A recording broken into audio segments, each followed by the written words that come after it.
हाँ जी। So as of May 29 2019, मतलब वापस से स्टैटिस्टिक्स जो है वो यहाँ पे आपके सामने आ रहा है।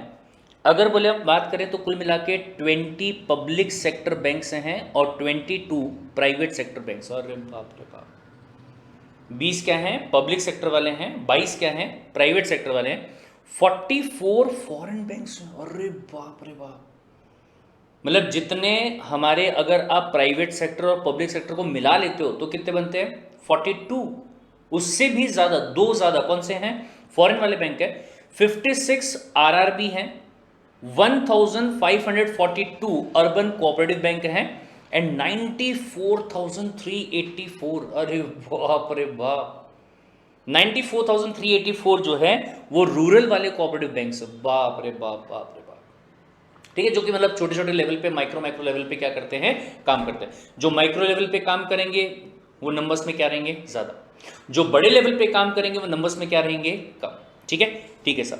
How ever after the mergers, मतलब कई बार क्या होता है कि बैंक्स का आपस में मर्जर वगैरह होते रहते हैं। जैसे रिसेंटली शायद आपने सुना होगा कि विजया बैंक नाम का एक बैंक हुआ करता था और देना बैंक नाम का एक बैंक होता था, जो कि मर्ज होके बैंक ऑफ बड़ौदा के साथ में मिल गए। ठीक है, तो after merger the country will have 12 public sector banks. धीरे धीरे जो मर्जर वगैरह चल रहा है उसके हिसाब से अगर बात करेंगे तो जो आज आपको 20 दिखाई दे रहे हैं वो कितने हो जाएंगे, 12 हो जाएंगे।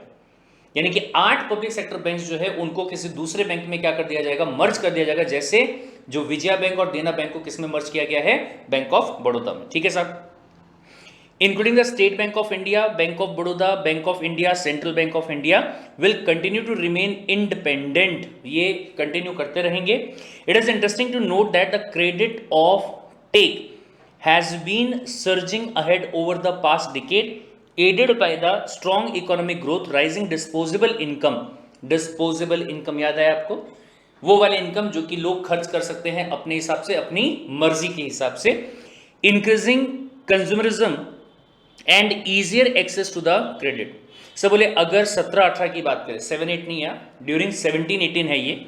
अगर 17-18 की बात करें तो उसके हिसाब से credit offtake grew at CAGR of 10.94%। मतलब अगर क्रेडिट की बात की जाए जो कि लोगों ने एक्सेस किया है, किसी ने होम लोन के तौर पे लिया होगा, किसी ने कोई और तौर पे लिया होगा, वो कितना बड़ा, 10.94% के हिसाब से बढ़ा। और अगर बोले फाइनेंशियल ईयर 19 में Q3 यानी कि थर्ड वाला जो क्वार्टर है, अब ये शायद आपको पता होगा, नहीं पता तो मैं आपको बता देता हूं क्या, कि सर अगर आप बात करते हैं किसके बारे में, साल के बारे में। आपका साल जो है वो शुरू कब से होता है सर, अप्रैल से। ठीक है, तो अप्रैल, मई और जून, ये 3 महीने का एक क्वार्टर बनता है। फिर उसके बाद में जुलाई, अगस्त और सितंबर, ये Q1 हो गया, ये Q2 हो गया। फिर अक्टूबर, नवंबर और दिसंबर, ये क्या हो गया आपका, Q3 हो गया। और फिर अगले साल का जनवरी से लेके मार्च जो होगा ये आपका क्या कहलाएगा, Q4 कहलाएगा। ठीक है, तो बोले अगर आप फाइनेंशियल ईयर 19 में Q3 की बात करते हैं, Q3 का मतलब क्या है भाई साहब, यहाँ पे अक्टूबर से दिसंबर का जो क्वार्टर आपका था, अगर उसके हिसाब से आप यहां पे बात करते हैं, the total credit extended surge to ₹93,751 billion. बाप रे बाप, इतना ज्यादा था। ठीक है, ठीक है साहब। Now demand has grown for both the corporate and the retail loan, particularly the service sector, real estate, consumer durable and the agriculture allied sector. Allied का मतलब क्या होता है, जुड़े हुए। ठीक है, have led the growth in the credit. Now credit to the non-food industries increased by 12.3% year on year, reaching rupees this much in March 29, 2019. Right, अब ये वाली चीज में समझाने वाला कोई पॉइंट है ही नहीं, पूरा का पूरा क्या है, स्टैटिस्टिक्स है, जिसमें क्या कहा जा रहा है कि अगर आप नंबर ऑफ बैंक्स की बात करेंगे तो कितने थे और आगे चल के कितने रह जाएंगे, सिर्फ 12 रह जाएंगे, जिसमें से अगर इंपॉर्टेंट पब्लिक सेक्टर बैंक्स की बात की जाए तो सिर्फ गिने चुने, एक स्टेट बैंक ऑफ इंडिया, दूसरा बैंक ऑफ बड़ौदा, फिर बैंक ऑफ इंडिया और सेंट्रल बैंक ऑफ इंडिया, ये 4 बचेंगे जो इंडिपेंडेंट होंगे। बाकी पूरे के पूरे क्या होंगे, आपस में कहीं ना कहीं मर्ज हो जाएंगे।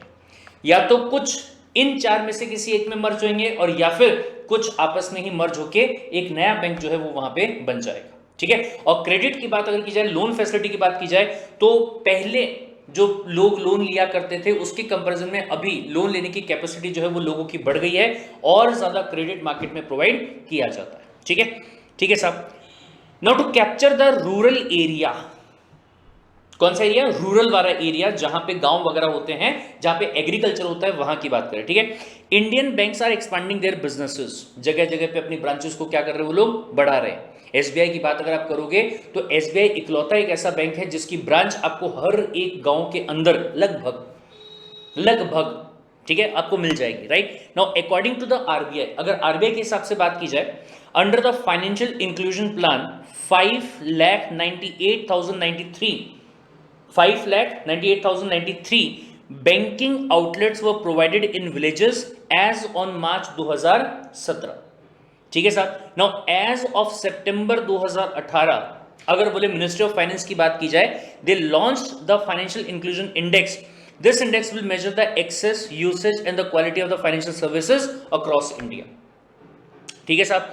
नाउ एज ऑफ सितंबर 18 की बात अगर की जाए तो department of the financial service, short में क्या कहलाता है? DFS, department of financial services, ministry of finance and the national information centre that is the NIC, जो कि पूरे कंट्री के लेवल पे क्या प्रोवाइड करता है? स्टैटिस्टिक्स को प्रोवाइड करता है। लॉन्च जन धन दर्शक as a part of financial inclusion initiative. It is a mobile app to help the people locate financial services in the India. Right तो ये सारी चीजें जो है वो यहाँ पे प्रोवाइड की गई। मेरे हिसाब से this information is not that much important, अगर आपने ये नहीं भी पढ़ा तो भी चल जाएगा। घुमा फिरा के वही वाली बातें दी गई जिसके ऊपर एमसीक्यूज आने वाले नहीं है। लेकिन इसके बाद में अगला यहाँ पे आता है बहुत ही इंपॉर्टेंट वाला टॉपिक जिसका नाम क्या दिया गया है? Mutual funds. ठीक है, लेकिन इसके पहले कि हम म्यूचुअल फंड के बारे में बात करें, मैं चाहूंगा कि हम कोई और चीज के बारे में बात करें जो आपके सिलेबस में आगे चल के आएगा। बट अगर म्यूचुअल फंड को समझना है तो उसको समझने के लिए पहले हमें उस पर्टिकुलर चीज को समझना पड़ेगा। ठीक है, बहुत ध्यान से देखिएगा भाई साहब। सर अगर हम बात करें कि कोई कंपनी है, क्या है? कोई कंपनी है। ठीक है सर, कंपनी को अगर अपना काम करना होता है, क्या करना होता है? काम करना होता है, तो ये काम को करने के लिए कंपनी को क्या लगेगा? सब उसको पैसा लगेगा। राइट और हम लोग क्या कर सकते हैं? कंपनी में अपना पैसा जो है उसको इन्वेस्ट कर सकते हैं और बदले में हम कंपनी से क्या ले सकते हैं? कंपनी के शेयर्स को परचेज कर सकते हैं। लेकिन सर एक सेकंड, सोचने की बात यह है कि अगर हमने कंपनी में पैसा लगाया, कंपनी में अगर हमने पैसे को इन्वेस्ट किया, तो ये भी तो हो सकता है कि कल को अगर ये कंपनी डूब जाती है तो जो पैसा हमने कंपनी में लगाया था वो पूरा का पूरा पैसा क्या हो जाएगा? डूब जाएगा। राइट और या फिर शायद आपने कभी ये चीज के बारे में सुना होगा कि यार कुछ तो भी ना बॉम्बे स्टॉक एक्सचेंज या फिर नेशनल स्टॉक एक्सचेंज करके होता है, बीएसई या फिर एनएससी, जिसको आप स्टॉक एक्सचेंज कहते हैं, और ये स्टॉक एक्सचेंज पे अलग अलग कंपनी के क्या मिलते हैं? शेयर्स मिलते हैं। और हम वो शेयर्स में क्या कर सकते हैं? पैसा लगा सकते हैं, पैसा इन्वेस्ट कर सकते हैं। लेकिन शायद आपने कई बार न्यूज चैनल वगैरह में सुना होगा कि आज स्टॉक मार्केट के लिए बहुत ही बेकार दिन रहा, आज बोले ब्लैक फ्राइडे रहा या ऐसा कुछ रहा, काला दिन रहा, जिसमें स्टॉक मार्केट जो है वो बुरी तरीके से क्या हो गया? धराशाही हो गया। बुरी तरीके से स्टॉक मार्केट क्या हो गया? धराशाही हो गया। यानी कि जो शेयर्स का प्राइस हुआ करता था, मतलब कई बार ऐसा भी हुआ है, इवन मेरे साथ में हुआ है। मैंने क्या किया, एक कोई तो भी रिस्पेक्टिव कंपनी, नाम मैं नहीं लेना चाहूंगा, ए कंपनी के मैंने क्या किए थे? शेयर्स परचेज किए। अब जिस दिन मैंने शेयर्स परचेज किए उस दिन शेयर्स का प्राइस चल रहा था 25 रुपए पर शेयर, 25 रुपए पर शेयर, और मैंने कुल मिला के 1000 शेयर्स परचेज कर ली। ठीक है, अब 25 रुपए के हिसाब से अगर मैं 1000 शेयर्स की बात करूं तो क्या मैं कह सकता हूं कि मैंने 25,000 रुपए लगा दिए वहां पे? बोले हाँ सर। अब कहीं से मतलब पूरा स्टडी वगैरह करने के बाद में मुझे ये समझ में आया कि इस कंपनी के शेयर्स की जो मार्केट वैल्यू है वो आगे चल के क्या हो जाएगी? बढ़ने वाली। कंपनी का प्रोस्पेक्टस जो है वो बहुत अच्छा था, कंपनी काम बहुत अच्छा कर रही थी, कंपनी के पास में प्रॉफिट आ रहे थे पिछले कई सालों के अंदर। लेकिन इस कंपनी के बारे में व्हाट्सएप के ऊपर सडनली क्या हुआ? कुछ नेगेटिव वाली अफवाहें जो है वो फैलना शुरू हो गई। Because of that reason suddenly इसका जो प्राइस है एक हफ्ते के अंदर 25 रुपए से गिर के कितने रुपए पे आ गया? 5 रुपए पे आ गया। ₹5 पे आ गया। अब ये सोचिए कि अगर मैं अपने ये 1000 शेयर्स को यहां बेचने जाता, ठीक है, कितने में बिकते भाई साहब? सर बोले ₹5000 में बिकते। लॉस कितने का हो गया यहां? मुझे ₹20000 का नुकसान हो जाता। Are you getting the point? हालांकि एक बात ध्यान रखिएगा, अगर आप शेयर मार्केट में कभी भी पैसा लगाते हैं तो मेरे हिसाब से कभी भी आपको शॉर्ट टर्म के लिए उसमें पैसा नहीं डालना चाहिए। ये नहीं सोचना चाहिए कि आज मैं पैसा डालता हूं, कल बोलिए ₹25 का ₹30 हो जाएगा और फिर बोले मैं शेयर्स को क्या कर दूंगा, बेच दूंगा। या फिर इवन अगर ₹25 से वो ₹5 पे जा रहा है तो कुछ लोग क्या सोचते हैं, यार कम से कम ₹5 पे बेच देता हूं, अगर 5 पे बेचूंगा तो जो नुकसान अभी मुझे 20,000 का हुआ है वो पूरा का पूरा तो नहीं होगा। लोग ऐसा भी सोचते हैं। तो मेरा ये कहना है कि अगर आप इन्वेस्टमेंट कर रहे हो, हमेशा लॉन्ग टर्म के बारे में सोच के करो। शॉर्ट टर्म में वो कम ज्यादा होता रहेगा, कोई फर्क नहीं पड़ता। लॉन्ग टर्म में वो आपको मैक्सिमम केसेस में क्या देगा, प्रॉफिट ही देगा। और आज मैं आपको ये बता दूं कि इसी कंपनी के शेयर्स का जो वैल्यू आज की डेट में चल रहा है दैट इज अराउंड ₹45 पर शेयर, मल्टीप्लाई बाय अगेन अगर मैं 1000 शेयर्स करता हूं तो कितना हो गया, ₹45,000 हो गया। ₹20,000 के प्रॉफिट में मैं सिंपली आ चुका हूं, ठीक है। लेकिन इंपॉर्टेंट पॉइंट यहां पे क्या है कि मैं ये नुकसान खाना नहीं चाहता हूं। अगर मैं मार्केट में पैसा लगा रहा हूं तो मैं क्या सोचूंगा हमेशा कि मुझे बेनिफिट मिलना चाहिए, मुझे मेरा पैसा जो है वो रिटर्न कमा के देना चाहिए। मैं ये सोच के पैसा लगाऊंगा, क्या कभी मैं ये सोचूंगा कि मुझे नुकसान हो? Answer is no. तो अब पॉइंट ऐसा है कि अगर आपने डायरेक्टली शेयर्स में पैसा लगाया तो ऐसे केस में आप क्या कर रहे हो, आप सीधा डायरेक्ट वाला जो रिस्क है ना उसको आप यहां पे दावत दे रहे हो। तो सवाल ऐसा दिमाग में आया कि सर क्या करना चाहिए हमको, मतलब मार्केट में मैं अपना पैसा लगा भी दूं, कुछ एडिशनल पैसा अगर मेरे पास में पड़ा हुआ है तो, लेकिन मुझे ना नुकसान जो है या तो होना ही नहीं चाहिए और अगर होता है तो कम से कम होना चाहिए, ठीक है। तो अब इस पर्टिकुलर चीज को सॉल्व करने के लिए एक यहां पे स्कीम लाई गई जिसका नाम क्या दिया गया, म्यूचुअल फंड स्कीम। कौन से वाली स्कीम? म्यूचुअल फंड वाली स्कीम। सर ये क्या करती है, बहुत ध्यान से सुनिएगा। सर हमने कहा जैसे मान लीजिए अगर आप ये ए लिमिटेड की बात करते हैं, ये कंपनी जो है वो एक्चुअल में ऑटोमोबाइल सेक्टर वाली कंपनी है। कौन सी कंपनी है? ऑटोमोबाइल, जो कि कार बनाती है, ठीक है, वो वाली कंपनी ये है। अब मेरा यहां पे अनुमान ये था कि यार कार बनाने वाली कंपनी में अगर पैसा डाला तो अगर कभी भी कोई प्रॉब्लम होती है तो शायद उसकी वजह से नुकसान जो है वो हो सकता है। लेकिन ध्यान दीजिएगा, अगर आप सेक्टर्स की बात करते हैं तो सेक्टर्स तो बहुत सारे हो सकते हैं। सब बोले ऑटोमोबाइल सेक्टर भी होता है, उसके अलावा फार्मास्यूटिकल सेक्टर भी होता है जहां पे मेडिसिन वगैरह बनती हैं, राइट या फिर उसके अलावा एजुकेशन सेक्टर भी होता है, या फिर उसके अलावा कोई सर्विस वाला जो सेक्टर है वो भी रहता है, या फिर उसके अलावा कोई फाइनेंस वाला सेक्टर भी होता है। ऐसी कंपनी जो कि फाइनेंस वाला काम करती होगी उसमें भी पैसा लगा सकते हैं। बट भाई साहब एक सेकंड, अगर आप मेरे पास में पैसे की बात करोगे, मेरे पास में सिर्फ कितने रुपए हैं? 25,000 रुपए। मैं कोई राकेश झुनझुनवाला या फिर वार्नर बफे तो नहीं हूं कि मेरे पास में करोड़ों की संपत्ति है, जितना पैसा चाहे उतना मैं मार्केट में लगा सकता हूं, राइट। या फिर किसी भी आम इंसान की बात अगर आप करोगे तो शेयर मार्केट में पैसा लगाने के लिए हमारे पास में लाखों करोड़ों रुपए नहीं पड़े हैं। हमारे पास थोड़ा बहुत एडिशनल पैसा होता है, वो हम मार्केट में लगा के थोड़ा सा रिटर्न कमाने की कोशिश करते हैं या फिर कुछ नॉलेज जो है उसको गेन करने की कोशिश करते हैं, ठीक है। बट मैंने क्या कहा, मेरे पास में सिर्फ 25,000 रुपए। अब ये 25,000 रुपए अगर मैं ये सेक्टर में भी लगाऊं, ये सेक्टर में भी लगाऊं, इसमें भी लगाऊं, इसमें भी लगाऊं और इसमें भी लगाऊं, तो क्या मैं कह सकता हूं कि हर सेक्टर में शायद 2-2, 3-3 हजार रुपए ही आएंगे। अब 2-3 हजार रुपए पे क्या रिटर्न आएगा भाई साहब, अगर आएगा भी तो, ठीक है।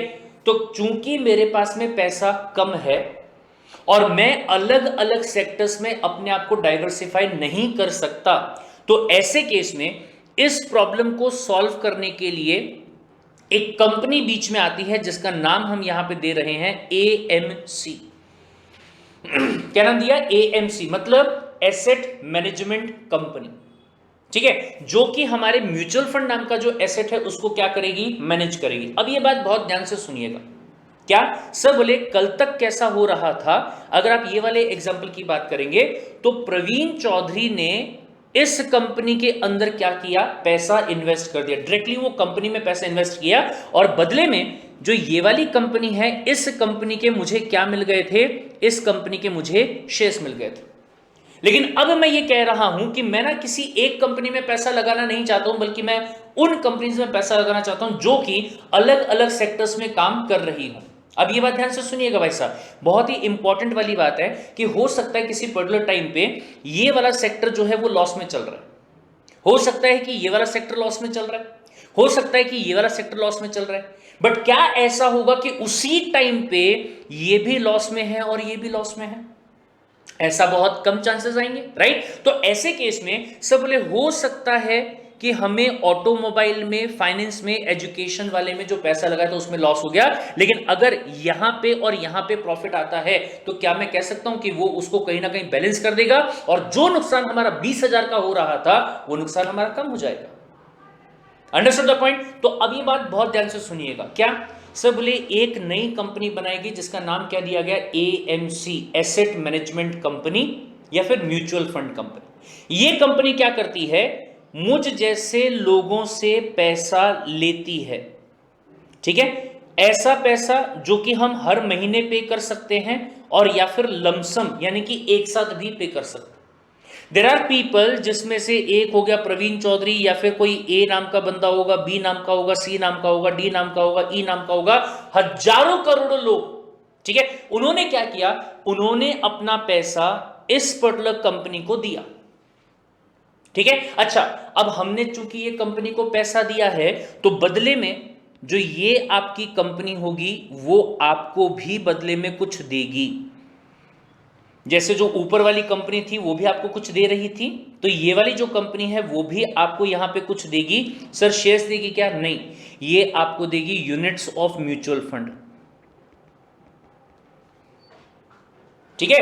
जो उसके म्यूचुअल फंड की वैल्यू रहेगी ना उस पर्टिकुलर डेट के हिसाब से, उतना एनएवी, जो भी आपका एनएवी रहेगा, नेट एसेट वैल्यू जो रहेगा, उसके हिसाब से जितने यूनिट्स आपके बन रहे होंगे उतने यूनिट्स आपके अकाउंट में क्या कर दिए जाएंगे, क्रेडिट कर दिए जाएंगे। What the point? और आपसे जो पैसा इस कंपनी के पास आया होगा, अभी ध्यान से सुनिएगा, सर प्रवीण चौधरी नाम का जो बंदा है उसने कितने रुपए लगाए, बोले 25,000 रुपए देने को तैयार था। सेम ऐसे ही ए नाम का बंदा है, वो पूरे 10,000 रुपए दे रहा था महीने भर के, ठीक है?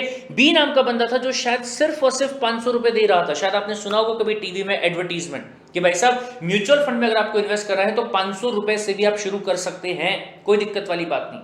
तो शायद वो महीने के 500 रुपए ही दे रहा था, और शायद कोई बहुत ही रिच आदमी था जो कि महीने के 1 लाख रुपए भी लगा रहा था, या फिर कोई शायद 50,000 रुपए इन्वेस्ट कर रहा था और कोई शायद 20,000 रुपए इन्वेस्ट कर रहा था। ऐसे दुनिया भर के लोग थे, जिसकी वजह से इस कंपनी के पास में लमसम पैसा जो है वो इकट्ठा होता है। से फॉर एग्जांपल महीने भर का कुछ 100 या फिर 200 करोड़ रुपए, ठीक है? और ये कंपनी क्या करती है, अपने नाम पे, मतलब खुद के नाम पे, इसके नाम पे, एएमसी के नाम पे अलग अलग कंपनीज में पैसे को इन्वेस्ट करती है। कुछ पैसा फार्मा में डाल देगी, कुछ पैसा ऑटोमोबाइल में, कुछ एजुकेशन में, कुछ सर्विस में, और कुछ फाइनेंस वाले सेक्टर में जो कंपनी काम करती होगी वहां पे पैसा डाल देगी, ठीक है? और इन कंपनी से क्या परचेज करेगी भाई साहब, इनसे वो शेयर्स परचेज करेगी, शेयर्स परचेज करेगी। लेकिन ध्यान दीजिएगा, ये जो शेयर्स परचेज किए हैं ये हमारे नाम पे नहीं किए, क्योंकि हमारा और ये ऑटोमोबाइल कंपनी का इनका कोई कॉन्ट्रैक्ट ही नहीं हुआ, कोई कॉन्ट्रैक्ट नहीं हुआ, ठीक है? हमें क्या मिला है, इस कंपनी के यूनिट्स मिले, और हमसे पैसा लेके उस कंपनी ने क्या किया, दूसरी कंपनी में पैसा लगा दिया। अब क्या होगा, अब होगा ये कि ये कंपनी से इसको रिटर्न्स मिलेंगे और ये बंदा अपना प्रॉफिट निकाल के हमें हमारे रिटर्न्स जो है वो यहां पे दे देगा। Is this point clear?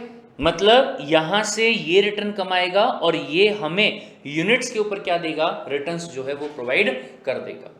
और सर ये जो म्यूचुअल फंड का फंडा किया जाता है वो इसलिए किया जाता है ताकि इतने सारे लोग जो कि शायद एक साथ लमसम पैसा नहीं दे सकते थे, उनका पूरा पैसा एक ही जगह पे पूल किया जाता है।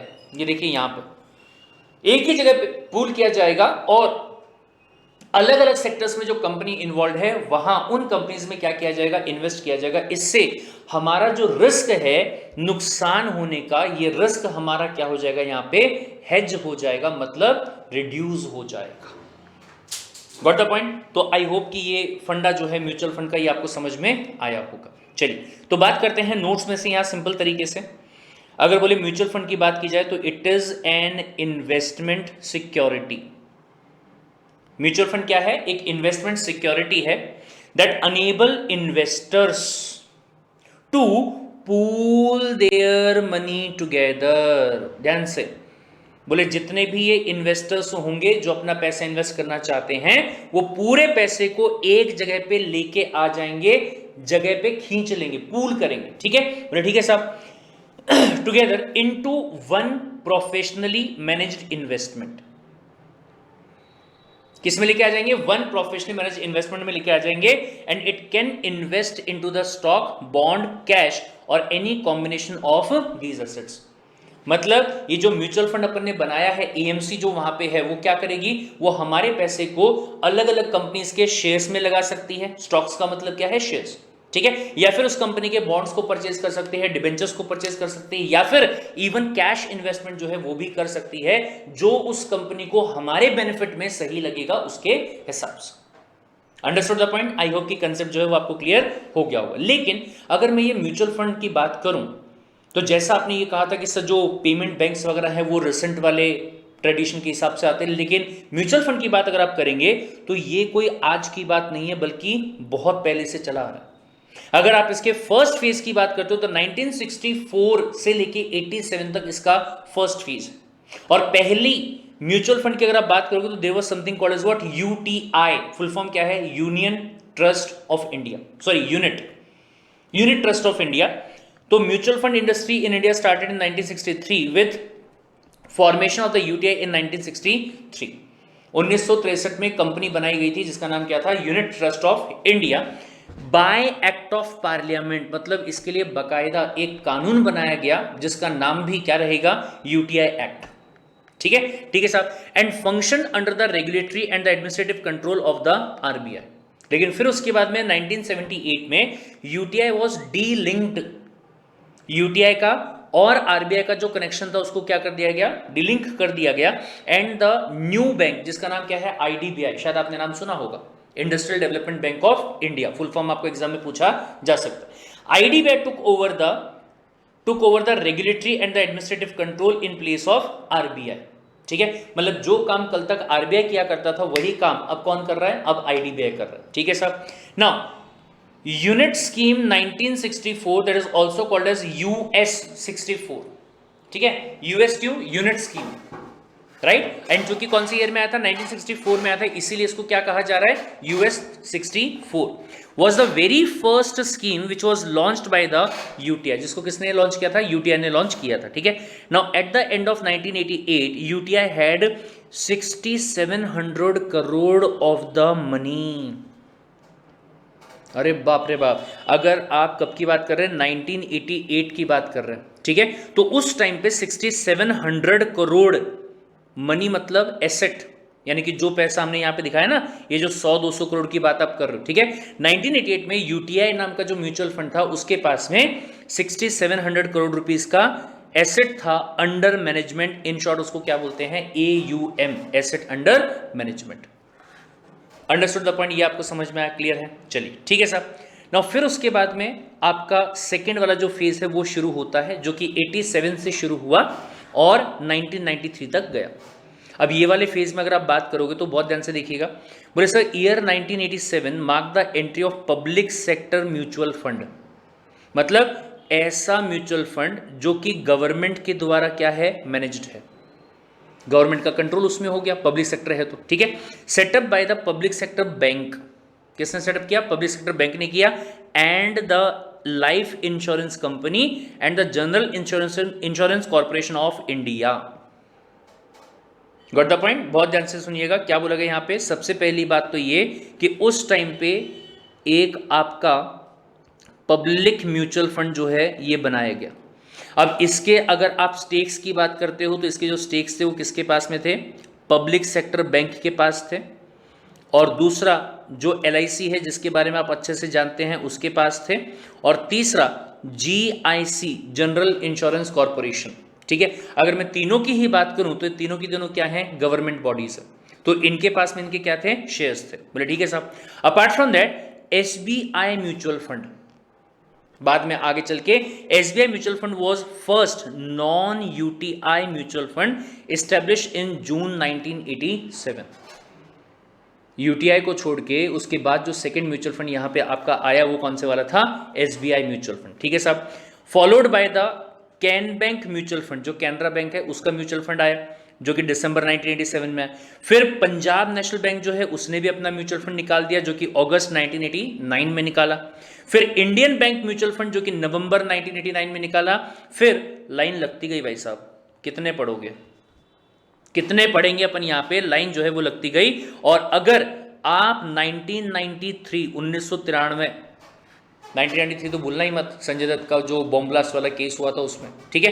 तो 1993 अगर आप म्यूचुअल फंड इंडस्ट्री की बात करते हैं तो उनके पास जो ओम था, ओम मतलब वो पबजी वाली एडब्ल्यूएम की बात नहीं कर रहा मैं, ठीक है। ओम एसेट अंडर मैनेजमेंट जो है वो 47,004 करोड़ रुपीस का हो गया था। यानी कि लोगों ने उतना पैसा म्यूचुअल फंड को दिया कि आप इसको क्या करो, मैनेज करो।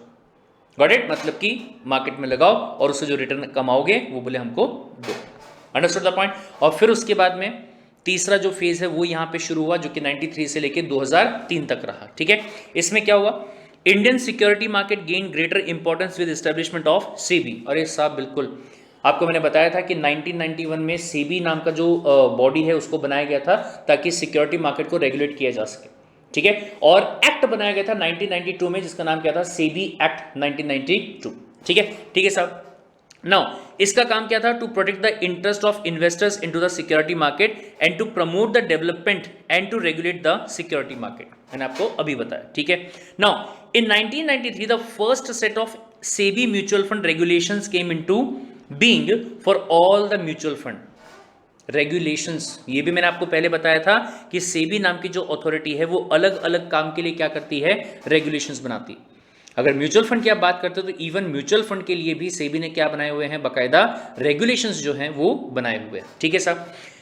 एक्सेप्ट यूटीआई, बहुत ध्यान से वापस से एक बार क्या कहता है यहाँ पे कि सर यहाँ पे 1993 में सबसे पहले सेबी ने कुछ रेगुलेशंस बनाए जो कि सारे म्यूचुअल फंड्स पे एप्लीकेबल थे लेकिन सिर्फ किस पे नहीं थे, यूटीआई पे नहीं थे। क्यों ऐसा, क्योंकि यूटीआई को जो बनाया गया था वो पार्लियामेंट के स्पेशल एक्ट के हिसाब से बनाया था, ठीक है। उसका अपना खुद का कानून था, इसीलिए सेबी के जो बनाए हुए रेगुलेशंस थे वो इसके ऊपर नहीं लगते। ये ध्यान रखिएगा, अगर कोई ऑर्गेनाइजेशन है जिसको पार्लियामेंट के किसी कानून के तहत बनाया गया है, पार्लियामेंट के किसी एक्ट के तहत बनाया गया है, तो ऐसे केस में अदर रेगुलेशंस उस पर्टिकुलर ऑर्गेनाइजेशन पे नहीं लगेंगे जब तक के ये स्पेसिफिकली बोला ना जाए, तब तक। गॉट द पॉइंट, ठीक है साहब। The erstwhile Kothari Pioneer, now merged with the Franklin Templeton Mutual Fund, was the first private sector mutual fund. Very much important question आ सकता है कि पहला प्राइवेट सेक्टर म्यूचुअल फंड कौन सा था, नाम था कोठारी पायोनियर, जिसका आज नाम क्या है, Franklin Templeton mutual fund. Got it, ठीक है साहब। रजिस्टर्ड कब हुआ था, जुलाई 1993 में। With the entry of private sector fund in 1993 a new era begin in Indian mutual fund industry giving the Indian investors a wider choice. पहले choice कम हुआ करती थी, खाली आपका जो पब्लिक सेक्टर है सिर्फ वही होता था, लेकिन अब चॉइस बढ़ गई। Now the initial SEBI mutual fund regulation were revised and replaced इन 1996। जो 1993 में रेगुलेशंस लाए गए थे, ठीक है, उसको रिवाइज किया गया कब, 1996 में, यानी कि 3 साल के बाद में, with a comprehensive set of regulations with SEBI mutual fund regulation 1996 which is currently applicable. हालांकि अभी भी अगर आप बात करोगे तो कहीं ना कहीं उसमें भी अमेंडमेंट्स जो हैं, चेंजेस जो हैं वो आते रहते हैं, ठीक है। 1993 में बनाया था क्योंकि उस टाइम पे सिर्फ पब्लिक सेक्टर वाले जो म्यूचुअल फंड है वही ऑपरेट करते थे। बाद में जब प्राइवेट सेक्टर्स को भी अलाउ कर दिया गया तो उनको भी दायरे में लेना पड़ेगा, तो अकॉर्डिंगली पुराने वाले म्यूचुअल फंड रेगुलेशंस को क्या करना पड़ा, रिपील करना पड़ा, उनको हटाना पड़ा, उनको रिप्लेस करना पड़ा, और उसकी जगह जो 1996 के रेगुलेशंस है उनको क्या करना पड़ा, इंट्रोड्यूस करना पड़ा, ठीक है साहब। Now the number of mutual funds increased over the years with many foreign sponsors. मतलब ऐसी भी कंपनीज बनी जिनको स्पॉन्सर करने के लिए सिर्फ इंडिया के ऑर्गेनाइजेशन नहीं बल्कि फॉरेन के जो ऑर्गेनाइजेशंस है वो भी स्पॉन्सर करने लग गए, ठीक है। Setting up the mutual fund in India, also the mutual fund industry witnessed several mergers and acquisition during this phase. At the end of January 2003 there were 33 mutual fund with total AUM of 1,21,805 crore. अरे बाप रे बाप, बढ़ती ही जा रही है तो, ठीक है। आउट ऑफ विच यूटीआई, सिर्फ यूटीआई की बात अगर आप करोगे तो उसका कितना था 44,541 करोड़ टिल डेट, बहुत बड़ा अमाउंट हो गया, ठीक है। और फिर उसके बाद में आता है आपका फोर्थ वाला फेज जो कि आपका फरवरी 2003 से शुरू होकर कब तक का रहा, अप्रैल 2014 तक का रहा। अब भैया ये थोड़ा सा आपको बोर जा रहा होगा, लेकिन क्या करेंगे, दिस इज ऑल हिस्ट्री, पूरी की पूरी हिस्ट्री है, इसमें कंसेप्ट कोई है ही नहीं तो समझाने का काम कहाँ से करेंगे, ठीक है। बट हाँ, आपको ये याद भी करना पड़ेगा, इसमें कोई दो राय नहीं है। चलिए ध्यान देंगे भाई साहब। सब बोले फरवरी 2003 की बात है, following the repeal of the UTI act 1963, जो पुराने वाला एक्ट बना था पार्लियामेंट का जिसका नाम क्या था, यूटीआई एक्ट, कब बना था 63 में, फर्स्ट फेज में बना था, ठीक है। उसको क्या कर दिया गया, रिपील कर दिया। रिपील करने का मतलब क्या होता है, एबोलिश, हटा दिया उसको, ठीक है। UTI was bifurcated into 2 separate entities, 2 अलग एंटिटी बना दी गई।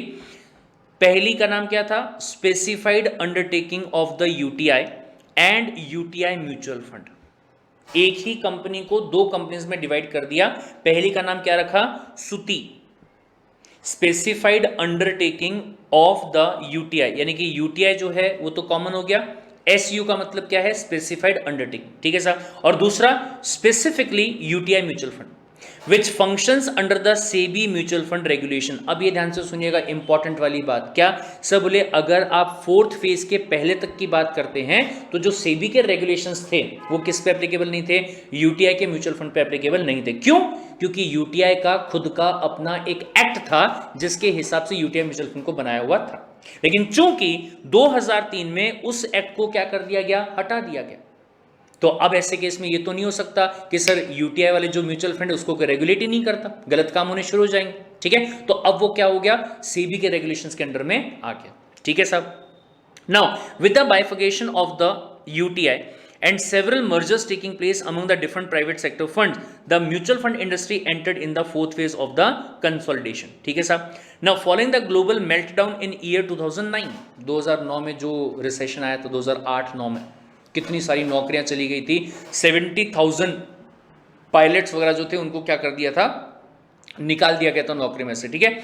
Securities market all over the world had tanked and so was case in the India also, मतलब क्या हो गया था, पूरा डूब गया था, ठीक है। Now most investors who have entered the capital market during the peak had lost the money and their faith in the mutual fund product was shaken greatly. Obvious सी बात है भाई साहब, इवन आप ये कोरोना वाला जो पेंडेमिक है उसकी आप बात कर लीजिए, उस टाइम पे मैं आपको बताऊं, मतलब मैंने भी म्यूचुअल फंड में इन्वेस्टमेंट किया हुआ है एंड तकरीबन मेरा 60,000 रुपीज़ का इन्वेस्टमेंट था म्यूचुअल फंड में, लेकिन कोरोना पेंडेमिक के टाइप पे यही इन्वेस्टमेंट जो है वो मेरा कितने पे चला गया, 30,000 रुपीज़ पे चला गया।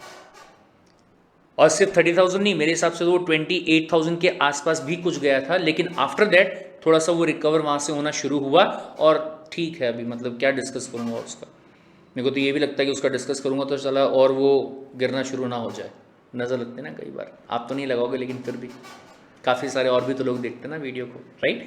तो ऐसे केस में मतलब आपने 60,000 रुपये लगाए और वो उसकी वैल्यू कितनी हो गई, 30,000, मतलब आपके 30,000 रुपये सीधे क्या हो गए, डूब गए, जो आपके क्या किए थे, आपने मेहनत से कमाए थे। तो दुख बहुत ज़्यादा होता है। सेम यही वाली चीज़ कब हुई थी, जब 2008-9 का रिसेशन आया था तब भी हुई थी, ठीक है साहब। नाउ फिर क्या किया गया, abolition of the entry load bye the SEBI. कौन सा लोड, एंट्री लोड। सर ये क्या बीमारी है, तो बहुत ध्यान से सुनिएगा भाई साहब। कई बार कैसा होता है कि जब आप म्यूचुअल फंड परचेज करते हैं, जब आप म्यूचुअल फंड में पैसा इन्वेस्ट करते हैं तो एक एंट्री लोड करके चार्ज लगाया जाता है, कुछ परसेंटेज होता है, 0.1%, 0.2%, ऐसा कुछ तो भी होता है, लेकिन चार्ज तो लग रहा है। अब चार्ज अगर लगेगा तो कॉमन सेंस की बात है कि आपका इन्वेस्टमेंट कम होगा। आपका इन्वेस्टमेंट अगर वहां पे कम है तो क्या होगा, रिटर्न्स आपको कम आएंगे। अब वो रिटर्न्स को बढ़ाने के लिए सेबी ने क्या बोला कि जो आपका एंट्री लोड हुआ करता था उसको क्या किया जा रहा है, हटा दिया जा रहा है, ठीक है। coupled with the after effects of the global financial crisis depend the adverse impact on the Indian mutual fund industry which struggled to recover and remodel itself for over 2 years. अब ये ध्यान रखिएगा कि रिसेशन वाला जो phase आपका था वो 2003 से लेके 2014 के बीच में था, फोर्थ वाले फेज में ये था, ठीक है। और इससे रिकवर होने के लिए कितना टाइम लग गया? 2 साल का टाइम जो है वो यहाँ पे लग गया, ठीक है साहब। Now in an attempt to maintain its economic viability, मतलब म्यूचुअल फंड इंडस्ट्री जो है वो इकोनॉमिकली स्टेबल रहे, आगे अपना काम करती रहे, वेनिश ना हो जाए, इस बात को इंश्योर करने के लिए which is evident from the sluggish growth in the mutual fund industry on between 10 to 2013, मतलब गिरती गई और उठने में मेहनत कर रही थी बट उतना कर नहीं पाई, ठीक है साहब। नाउ टेकिंग कॉग्निजेंस, कॉग्निजेंस का मतलब क्या होता है? उसका ख्याल रखते हुए, ये बात को ध्यान में रखते हुए, of the lack of penetration of the mutual fund, मतलब म्यूचुअल फंड जो है वो बहुत ज़्यादा काम नहीं कर पा रहे, अब ज़्यादा पैसा नहीं ले पा रहे, क्यों? क्योंकि लोगों को इसमें फेथ जो है वो क्या हो चुका है? खत्म हो चुका है, ठीक है। Specially in tyre 2 and tyre 3 cities. कौन से वाली cities sir? Tyre 1 kind of metro cities आप लगा लीजिए, फिर उसके बाद में जो उससे कम डेवलप वाली सिटीज होंगी और उससे कम डेवलप वाली सिटीज होंगी, उन्हें टायर 2 या फिर टायर 3 सिटीज कहा जाता है, ठीक है। And the need for the greater alignment of the interest of various stakeholder, SEBI ने क्या किया? Introduced several progressive measures in September 2012 to re-energize the Indian mutual fund industry and increase the mutual fund penetration. Business जो है वो वापस से बढ़े, उसके लिए सेबी ने क्या किया? सिंपली स्टेप्स लिए अलग अलग, ठीक है साहब। नाउ इन ड्यू कोर्स, मतलब जो भी टाइम निकलता गया उस टाइम में, the measures did succeed in reversing the negative trend that had set in after the global meltdown and improved significantly after the new government was formed at the center. उसमें improvement जो है वो आया। Since May 2014 industry has witness steady inflow, मतलब पैसा वहां पे बढ़ा, and increase in the AUM as well as the number of investor folios, मतलब लोग भी आने शुरू हो गए और पैसा जो है वो भी यहाँ पे क्या होना शुरू हो गया? बढ़ना शुरू हो गया, ठीक है, ठीक है साहब। नाउ नेक्स्ट पॉइंट, अब इसके हिसाब से अगर आप देखोगे तो इंडस्ट्री का जो एसेट अंडर मैनेजमेंट था cross the milestone of 10 trillion rupees. 10 trillion rupees मतलब 10 लाख करोड़ रुपए का जो टारगेट था उसको क्या किया इन्होंने? क्रॉस कर लिया, ठीक है साहब। For the first time on this date, अब ये डेट को ध्यान में रखिएगा, इसके ऊपर एग्जाम में क्वेश्चन जो है वो पूछा जा सकता है कि जो पहला माइलस्टोन था 10 ट्रिलियन का, उसको कब पूरा किया गया? 31 मई 2014 को, ठीक है। In a short span of 2 years the size has crossed rupees 15 lakh in July 2016। अरे बाप रे बाप, मतलब मई 14 में जो 10 लाख करोड़ था वो जुलाई 16 में कितना हो गया? 15 लाख करोड़ का हो गया। 2 साल के टाइम स्पेन में 5 लाख करोड़ का AUM जो है, यानी कि इन्वेस्टमेंट जो है म्यूचुअल फंड के अंदर, वो क्या हो गया? बढ़ गया। मतलब ये हुआ कि जो म्यूचुअल फंड इंडस्ट्री थी वो बहुत अच्छा काम यहाँ पे कर रही थी इस टाइम पीरियड के बीच में, ठीक है साहब। Now overall size of the Indian mutual fund industry has grown from 3.26 trillion as on this date to 15.63 trillion as on this date, ठीक है। The highest AUM ever and a 5-fold increase in the span of less than 10 years। 10 साल से भी कम time में 5 गुना। क्यों 5 गुना? क्योंकि यहाँ पर 3.26 था और यहाँ पे कितना है? 15.63। 5 टाइम्स यहाँ पे क्या हुआ है? उससे भी ज्यादा, 5 टाइम्स से भी ज्यादा यहाँ पे क्या हुआ है? इंक्रीज हुआ है, ठीक है साहब। इनफैक्ट अगर बोले आप ये म्यूचुअल फंड इंडस्ट्री की बात करते हैं, it has more doubled its AUM in the last 4 years from 5.87 trillion as on this date to 12.33 trillion as on this date and further grown to this much as on this date. मतलब अगर आप यहां पे बात करते हो इन दोनों के बीच में, ठीक है, तो कितना टाइम है यहाँ पे? सब मार्च 16 से अगस्त 16। मार्च छोड़ दो आप, यानी कि अप्रैल मई जून जुलाई और अगस्त, कितना टाइम हुआ? 5 महीने के टाइम। सर 5 महीने के टाइम में 3 ट्रिलियन से भी ज्यादा यहाँ पे आउटपुट आया, 3.33 आ गया, ठीक है, done. The number of investor वो 3.5 करोड़ फोलियो से बढ़ के कितना हो गया? 4.98 करोड़। फोलियो का मतलब क्या होता है? पोर्टफोलियो। मैंने इन्वेस्टमेंट किया तो मेरा पोर्टफोलियो बन गया, ठीक है, किसी और ने इन्वेस्टमेंट किया तो उसका पोर्टफोलियो।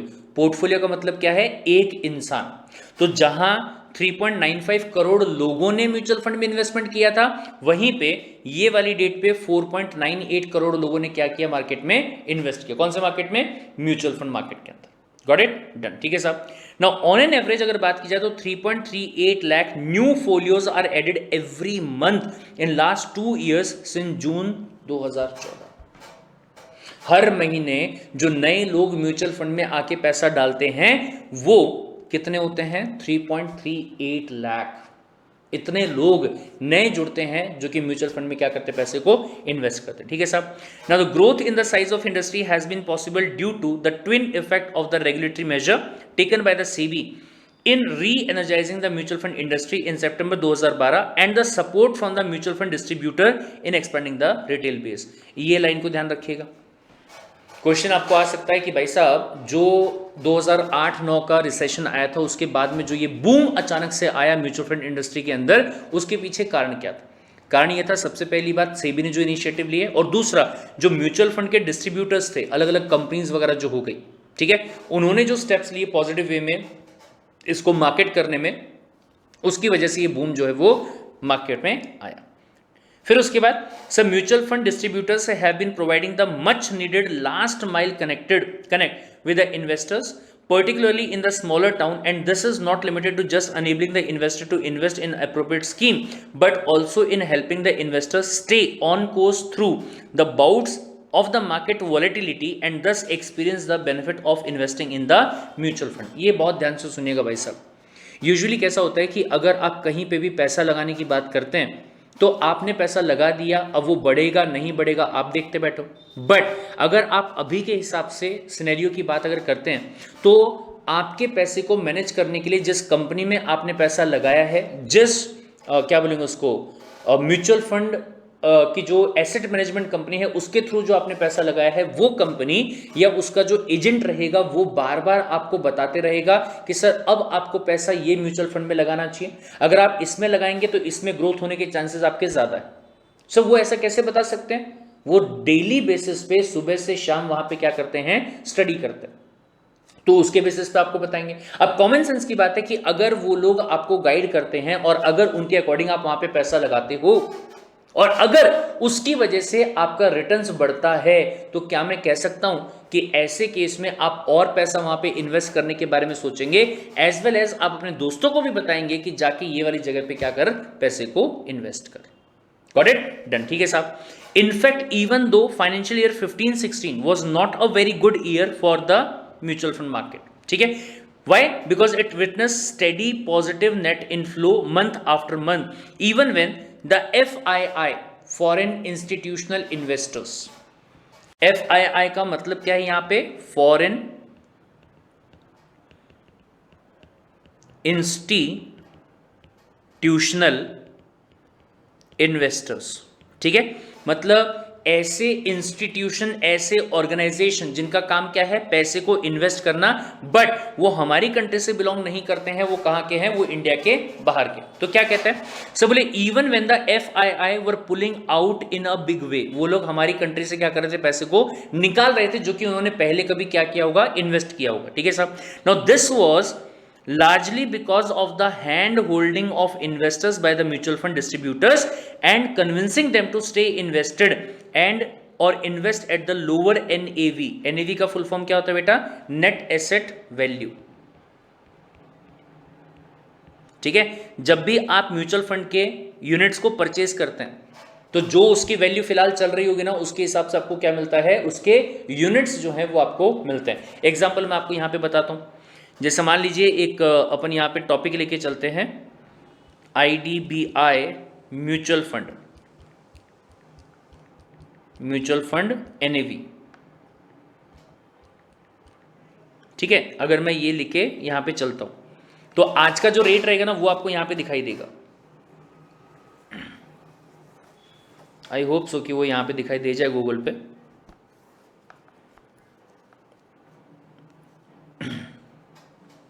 ये देखिए आप, ये देखिए अलग अलग टाइप के यहाँ पे म्यूचुअल फंड आपको दिखाई दे रहे हैं, जिसमें अगर आप देखोगे तो आपको दिखाई देगा कि NAV पर यूनिट कितना है, 8 रुपये 85 पैसा। ठीक है, यहाँ पे कितना है, 9 रुपये 17 पैसा अलग अलग के लिए। ठीक है, IDBI banking and financial services fund, फिर उसके बाद में नीचे देखिए डाइवर्सिफाइड इक्विटी फंड, ये अलग अलग म्यूचुअल फंड के क्या है नाम है, यील्ड फंड या फिर एडवांटेज फंड या फिर 30 इक्विटी फंड, ऐसे कुछ तो भी नाम उन्होंने रैंडमली दिया हुआ है। और अगर आज के डेट में आप उनके NAV वैल्यू की बात करते हो तो 10 रुपये 24 पैसा, 9 रुपये 75 पैसा, 10 रुपये 24 पैसा, 13 रुपये 34 पैसा, ये आपको वहां पे क्या होंगे, दिखाई देंगे। Got the point. अब आज के डेट में अगर मान लीजिए आप 1000 रुपये किसी भी एक फंड में डालना चाहते हैं, जैसे मान लीजिए 10 रुपये 24 पैसे का यहाँ पे रेट है, ठीक है, अगर इसमें आप डालना चाहते हैं कितने रुपए, 1000 रुपए, तो भाई साहब बहुत सीधी सीधी बात क्या है कि आपके जो 1000 रुपए होंगे वो डिवाइड होंगे 10.24 के हिसाब से। ठीक है, डिवाइड कर लीजिए, मल्टीप्लाई कर लीजिए, या फिर एक काम करता हूं जस्ट फॉर इजी कैलकुलेशन, क्योंकि मेरे पास कैलकुलेटर फिलहाल नहीं है, अगर सीधा सीधा आप देखोगे तो आपको यहां पे कुल मिला के कितने यूनिट्स मिल जाएंगे, सर बोले 100 यूनिट्स आपको मिलेंगे, किसके, म्यूचुअल फंड के। क्यों, क्योंकि NAV जो फिलहाल चल रहा है वो कितने रुपए का चल रहा है, 10 रुपए का।